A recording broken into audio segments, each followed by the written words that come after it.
This is your weekly fix. I'm Smita Nair. As we celebrate Azadi Ka Amrit Mahotsav, 75 years of India's independence, women equipped with just a piece of cardboard or metal, a broom and a basket, gather human excreta from dry pits across India's towns and villages. They lug these baskets over their heads to travel a distance to dispose of the waste. They do this hour after hour. Men equipped with nothing but a rope and maybe a bucket are sent into septic tanks, open drains, and manholes, and choked sewers. They use their bare hands to scoop out the filth. Some die of asphyxiation, some others of the diseases contracted by constant contact with human excreta. They are India's manual scavengers. Almost all of those forced into scavenging belong to the Dalit community, particularly the scavenging castes. Manual scavenging is caste based violence. It is a plain sight perpetuation of untouchability. Sure, on paper, the practice is banned, first by a 1993 law and subsequently by the passage of the Prohibition of Employment as Manual Scavengers and their Rehabilitation Act 2013. But it continues unabated. And the data the government provides, both on the numbers of people employed to carry out these tasks and the number of deaths, has been characterized by obfuscation and denial. Safai Karmchari Andolan, led by Magsaysay Award winner, human rights activist Bezwada Wilson, has almost single handedly fought this battle against manual scavenging and for the rights and rehabilitation of those caught in the vice like grip of this caste dictated abomination. Action 2022 campaign is a 75-day long national awareness drive launched earlier this month by the Safai Karmchari Andolan. It's led by Bezwada Wilson. He joins us on the program. We appreciate you making the time, Mr. Wilson.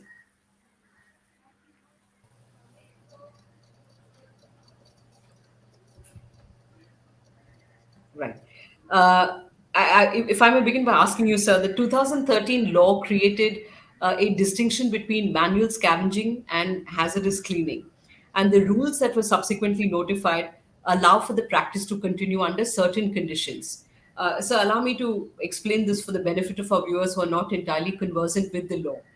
It defined a manual scavenger as a person employed to clean, carry, dispose of, or otherwise handle human excreta in an insanitary latrine or in an open drain or pit, railway tracks, and other premises. But Section 2GB said that a worker employed to clean excreta with the help of such devices and using such protective gear as notified by the government will not be deemed as a manual scavenger. It went on to define hazardous cleaning as the manual cleaning of sewer and septic tank, and allowed for it if the worker was equipped with protective gear and followed certain safety precautions. But this too, in many instances, as we know, involves dealing directly with human waste. Would it be correct to say, sir, that the law itself has given a legal cover, Mr. Wilson, a sort of a legitimacy for the practice to continue? See, the problem here is the law, whenever we are revising or amending and bringing the new law, which actually we want to protect somebody, some citizens of this country, or we want to give some kind of a privileges for the most marginalized. Bringing the new law is not to keep the somebody away from the purview of the law. That never ever should do any democratic country. Here, the officers, few are coming now within a new definition, stating that hazardous cleaning is something. Yes, of course, I was a part of the drafting committee of the law. I know that very clearly hazardous cleaning is there. That does not mean that hazardous cleaning will continue in a democratic country and we can kill the people for that the law is giving a license. That you cannot claim. And you must understand very clearly, clearing, carrying, disposing human excreta, untreated human excreta, which means it is in the sewage and septic tank in India, it is all untreated. The water which flows, it is not coming from the treatment plants at all. So, which is a very clear definition says, and it is also. Of course, even if there is no definition, take another one more mile, and there is no law. Shall we allow any human being to come and clean our shit? Shall we continue to kill the people in the sewage and septic tanks? Do we want a law for that? Is this is the way of the give the interpretation, and this is the way of the statement giving in the parliament by the respectable ministers? So this is a completely a kind of undemocratic way of the giving the answer. There is no even a iota of the responsibility we can see in the statement. How are we going to prevent the deaths? How are you going to protect the life of the scavengers? There is no way. There is not even anything. So I don't want to enter into the any kind of a contradiction here. I want to make my statement very clearly. The ministers and the prime minister and the any chief minister must be responsible to protect the life of the citizen. Other than that, nothing is important. Right. Mr. Wilson, may I though ask you another question about the law, because people seem to not understand exactly what is there in the law and what happens in reality. If I may, sir, the rules that were notified, one of the rules says that any person engaged to clean a sewer or a septic tank shall be provided by his employer with protective gear and safety devices.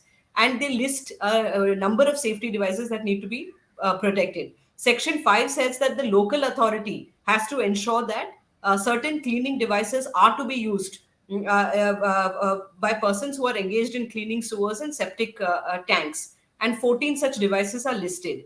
The rules also talk about all the safety precautions that employers must provide those that they are employing for such activities.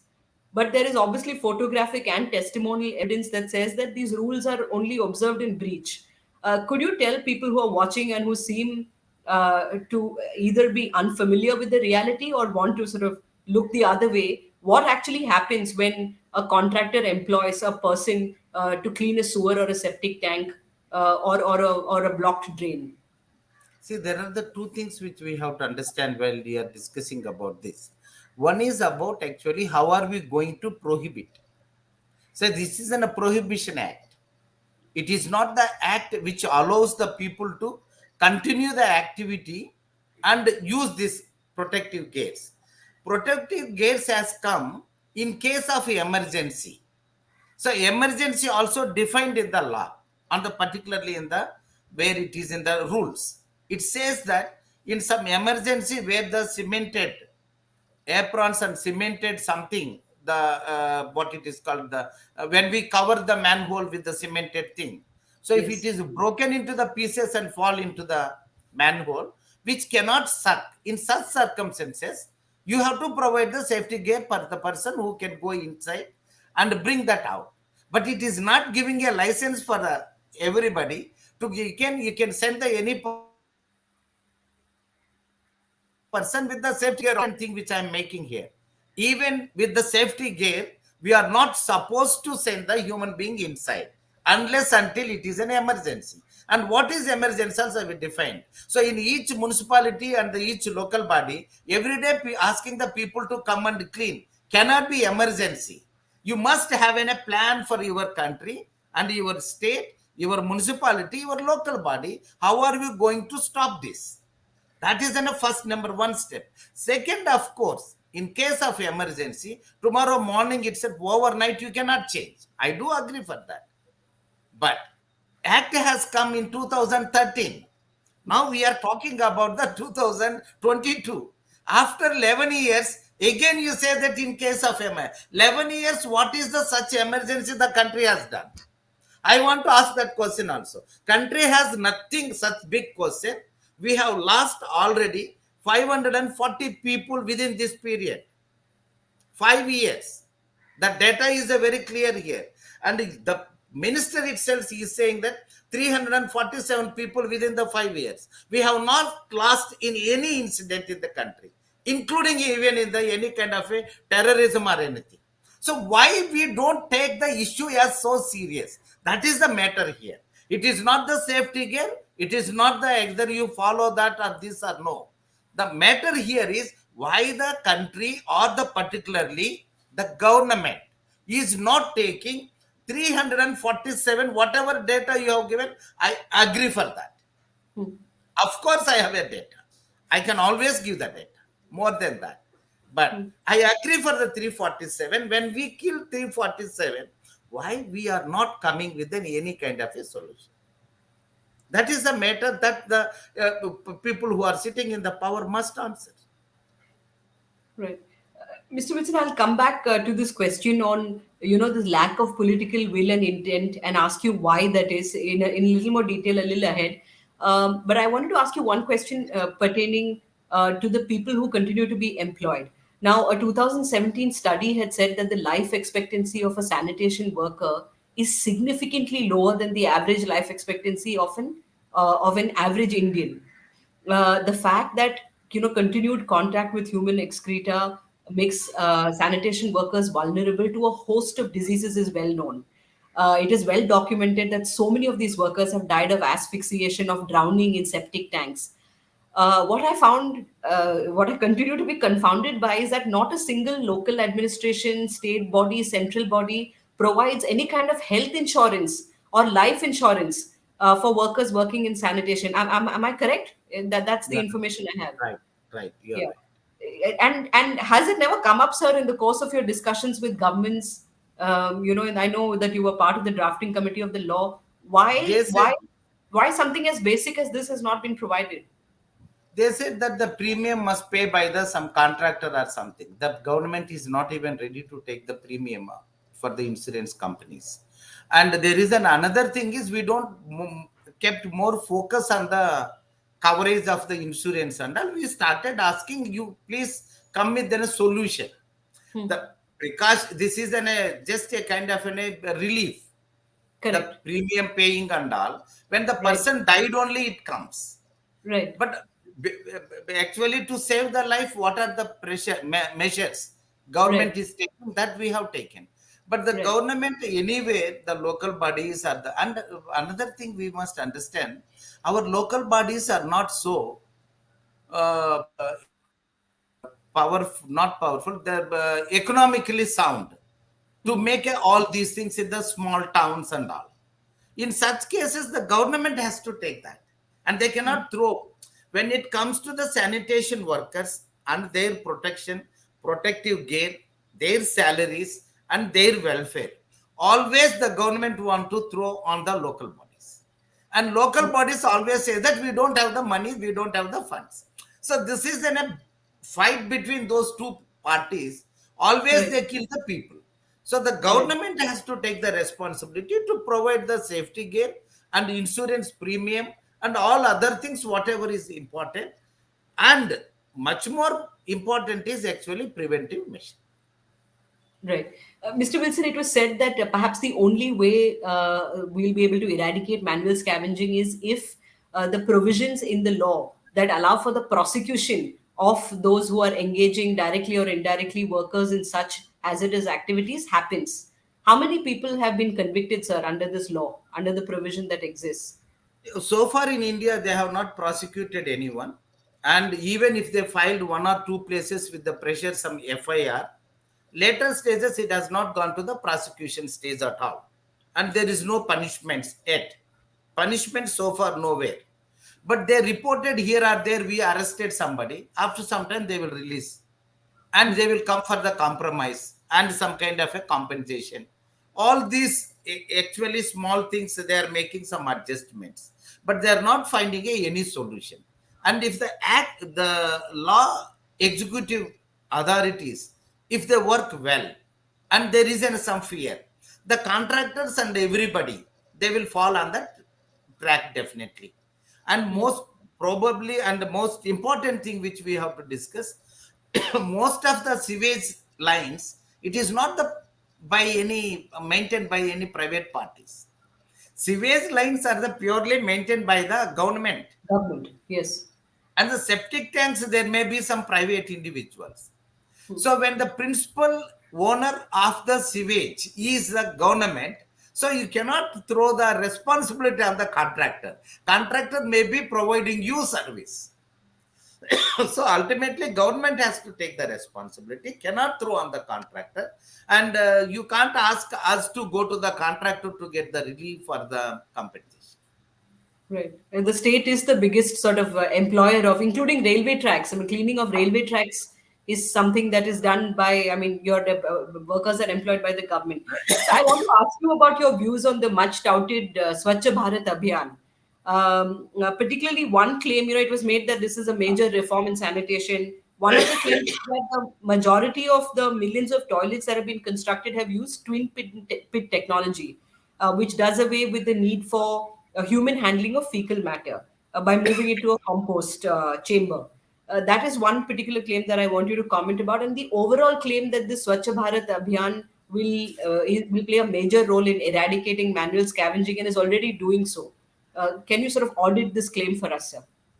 See, the problem here is the Swachh Bharat Abhiyan and the manual scavenging has become both are different things. I'm sorry, and both are not one, because when we highlighted the scavenging, how it is happening, how barbaric and how inhuman in the country, and how the sanitation is related with the caste, and sanitation and individual dry latrine cleaning with the patriarchy, the government of India has come with another different kind of a argument that we will construct the toilets. There is toilets and this, the issue is the totally both are the completely different. What we were started telling and made the country to understand that manual scavenging a caste based occupation, the particular community or the caste push to do this work, and there are no other options for them, and we also don't engage other than them for the work. To counter that, the Swachh Bharat has started coming to the streets, washing, cleaning, all these things with the TVs, cameras, here or there, and made a kind of a show and stating very clearly. Now in India, everybody is cleaning. Everybody is cleaning in the TV screens or in the media houses or in the government offices in front of when you want a shoot. But everyday people who are cleaning, they got completely sidelined by bringing the Swachh Bharat. Number one. Number two, Swachh Bharat has constructed the toilets and it has not dealt with any manual scavenging eradication at all.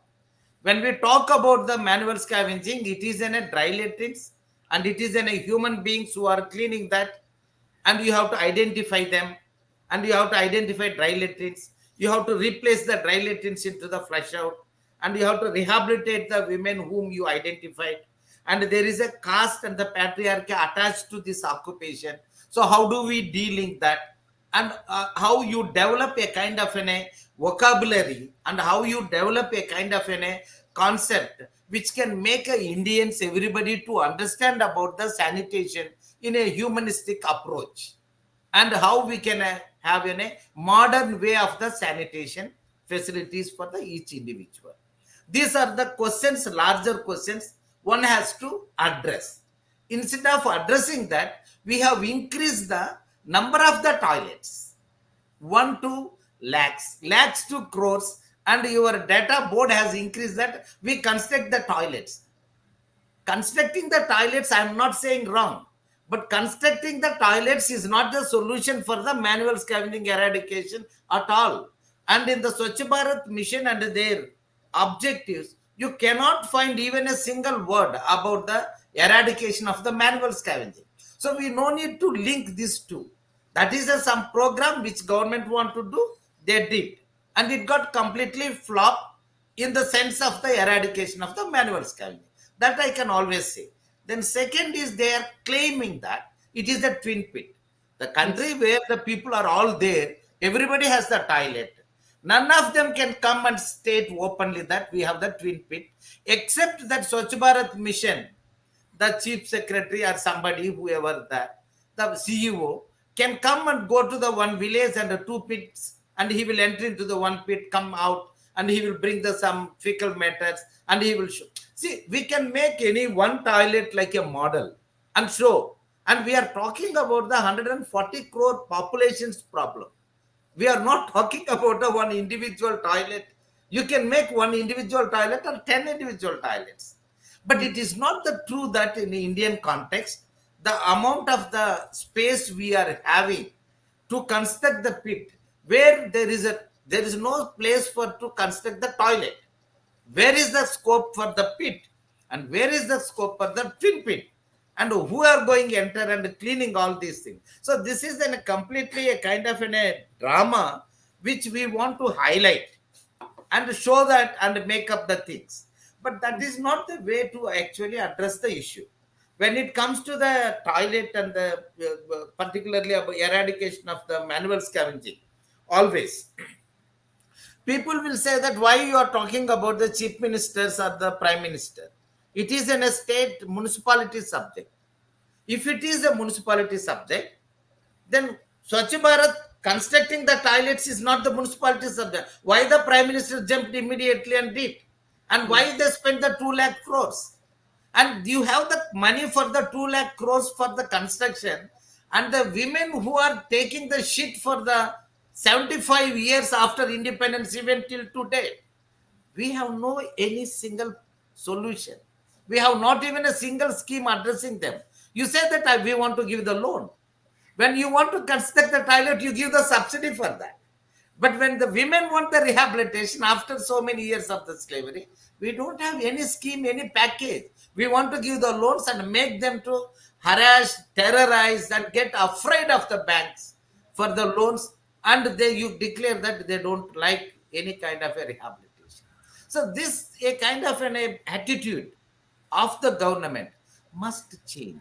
This can't continue forever like this. And people are getting completely fed up with an attitude of the government and casteist mindset of the bureaucracy. This they have to change. Otherwise, you cannot address this inhuman practice at all.